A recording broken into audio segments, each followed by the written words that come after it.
File 45. Among daughters of the desert. Go not away, said then the wanderer who called himself Zarathustra's shadow.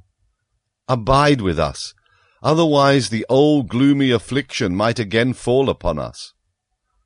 Now hath that old magician given us of his worst for our good, and lo, the good, pious Pope there hath tears in his eyes, and hath quite embarked again upon the sea of melancholy.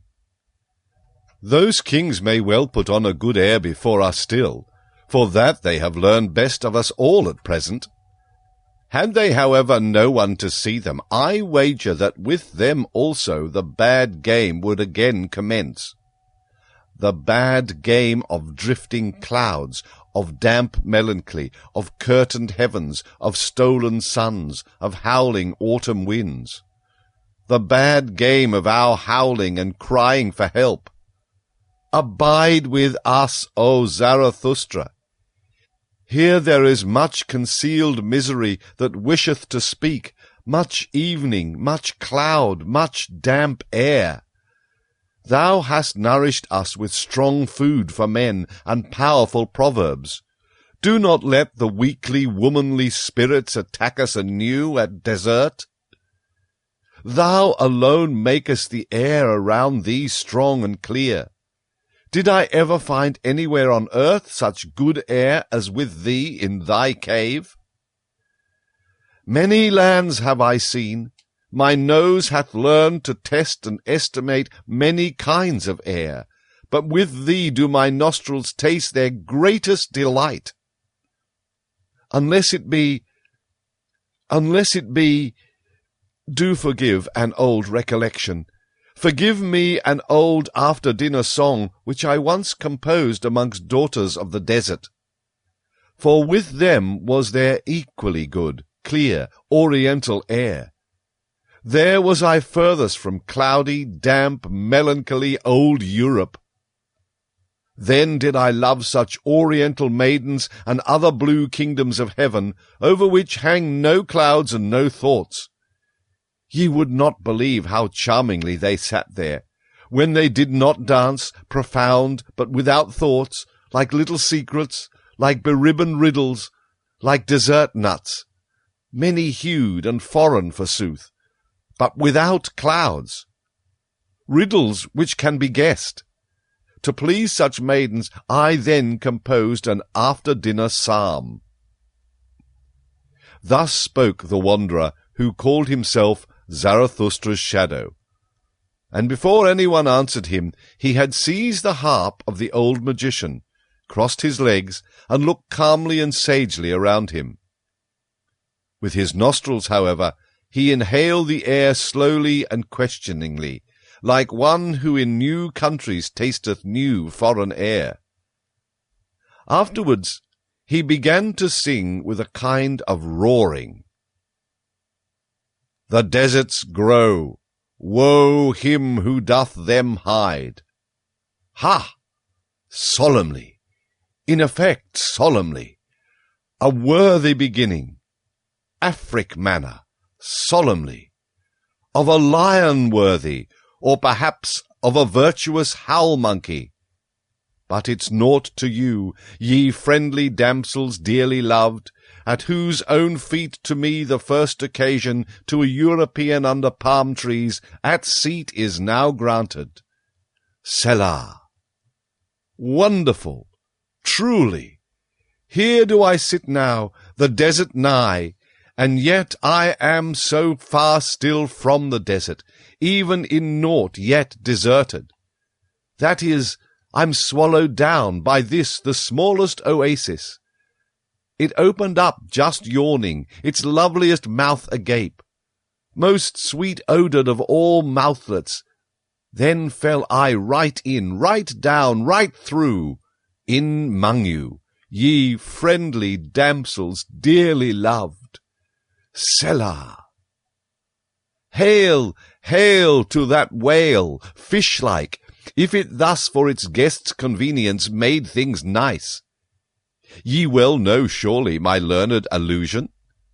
Hail to its belly, if it had e'er a such loveliest oasis belly as this is, though however I doubt about it, with this come I out of old Europe, that doubteth more eagerly than doth any elderly married woman. May the Lord improve it. Amen. Here do I sit now, in this the smallest oasis, like a date indeed, brown, quite sweet, gold suppurating, for rounded mouth of maiden longing, but yet still more for youthful, maid-like, ice-cold, and snow-white and incisory front teeth, and for such assuredly pine the hearts all of ardent date-fruits. Selah! To the there named south-fruits now, similar, all too similar, do I lie here, by little flying insects, round sniffled and round played, and also by yet littler, foolisher, and peccabler wishes and fantasies, environed by you, ye silent, presentientest maiden kittens, Dudu and Suleika, round sphinxed, that into one word I may crowd much feeling. Forgive me, O God, all such speech-sinning. Sit I here the best of air sniffling, paradisal air truly, bright and buoyant air, golden mottled, as goodly air as ever from lunar orb down fell, be it by hazard or supervened it by arrogancy, as the ancient poets relate it. But doubter, I'm now calling it in question. With this do I come indeed out of Europe, that doubteth more eagerly than doth any elderly married woman. May the Lord improve it. Amen. This, the finest air drinking, with nostrils outswelled like goblets, lacking future, lacking remembrances, thus do I sit here, ye friendly damsels dearly loved, and look at the palm tree there, how it to a dance girl like doth bow and bend, and on its haunches bob. One doth it too, when one viewed it long, to a dance girl like, who as it seemeth to me too long and dangerously persistent, always, just on single leg hath stood. Then forgot she thereby, as it seemeth to me, the other leg. For vainly I, at least, did search for the a-missing fellow jewel, namely, the other leg, in the sanctified precincts, nigh her very dearest, very tenderest, flapping and fluttering and flickering skirting. Yea, if ye should, ye beauteous friendly ones, quite take my word, she hath, alas, lost it. Who? It is away, for ever away, the other leg. Oh, pity for that loveliest other leg. Where may it now tarry, all forsaken weeping, the lonesomest leg? In fear perhaps before a furious yellow, blonde and curled leonine monster? Or perhaps even gnawed away, nibbled badly, most wretched, woeful, nibbled badly.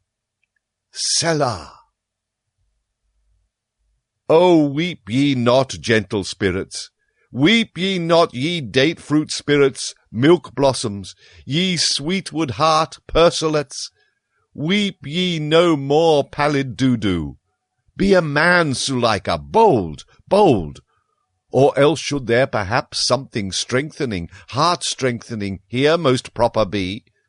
Some inspiring text, some solemn exhortation? Ha! Up now! Honour! Moral honour!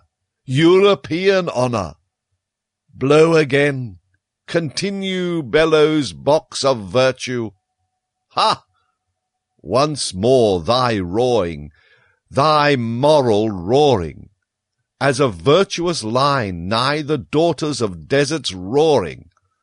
For virtue's outhowl, ye very dearest maidens, is more than every European fervour, European hot hunger. And now do I stand here, as European, I can't be different, God's help to me. Amen. The deserts grow, woe him who doth them hide. The Awakening. After the song of the Wanderer and Shadow, the cave became all at once full of noise and laughter, and since the assembled guests all spoke simultaneously, and even the ass, encouraged thereby, no longer remained silent, a little aversion and scorn for his visitors came over Zarathustra, although he rejoiced at their gladness. For it seemed to him a sign of convalescence. So he slipped out into the open air and spoke to his animals. "Whither hath their distress now gone?" said he. And already did he himself feel relieved of his petty disgust. "With me it seemeth that they have unlearned their cries of distress, though, alas, not yet their crying." And Zarathustra stopped his ears, for just then did the yee-yah of the ass mix strangely with the noisy jubilation of those higher men. "They are merry," he began again, "and who knoweth? Perhaps at their host's expense. And if they have learned of me to laugh, still it is not my laughter that they have learned. But what matter about that? They are old people. They recover in their own way. They laugh in their own way. Mine ears have already endured worse and have not become peevish. This day is a victory. He already yieldeth, he fleeth, the spirit of gravity, mine old arch-enemy. How well this day is about to end, which began so badly and gloomily. And it is about to end. Already cometh the evening. Over the sea rideth it hither, the good rider. How it bobbeth, the blessed one, the home-returning one, in its purple saddles! The sky gazeth brightly thereon, the world lieth deep. O all ye strange ones who have come to me, it is already worth while to have lived with me.